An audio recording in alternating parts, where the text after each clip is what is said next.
नमस्कार, सुप्रभात. मी श्वेता. तुम्ही बघताय न्यूज 18 लोकमत. सकाळचे 7 वाजतायत. या बुलेटिनची सुरुवात करूयात एका मोठ्या बातमीनं. ही बातमी आहे मस्साजोगचे सरपंच संतोष देशमुख यांच्या हत्ये प्रकरणासंदर्भात सामाजिक कार्यकर्ते अंजली दमानिया आज गौप्यस्फोट करणार आहेत. पुरावे दाखवल्यानंतर राज्याचे मुख्यमंत्री देवेंद्र फडणवीस आणि अजित पवार धनंजय मुंडे यांची पाठराखण करणार नाहीत असं अंजली दमानिया यांनी म्हटलंय. तर तेच पुरावे भगवानगडावरती स्वतः नेणार असल्याचं म्हणत धनंजय मुंडेंच्या राजीनाम्याची मागणी करणार असल्याचं दमानिया म्हणाल्या. जोपर्यंत मंत्री धनंजय मुंडे यांचा राजीनामा होत नाही तोपर्यंत सरपंच संतोष देशमुख यांना न्याय मिळणार नसल्याचं अंजली दमानिया यांनी म्हटलंय.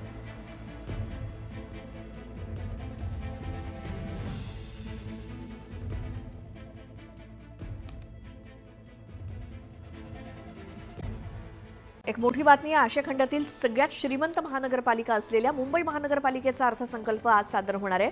मुंबई महानगरपालिका आयुक्त आणि प्रशासक भूषण गगराणी हे पहिल्यांदाच अर्थसंकल्प मांडतील.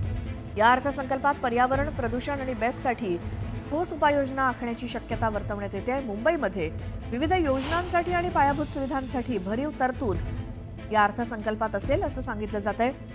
मुंबई महानगरपालिकेच्या निवडणुका याच वर्षी होणार असल्यामुळे या अर्थसंकल्पाकडे सगळ्यांचं लक्ष लागलंय आणि आगामी निवडणूक डोळ्यासमोर ठेवून हा अर्थसंकल्प सादर केला जाणार असल्याची चर्चा आहे.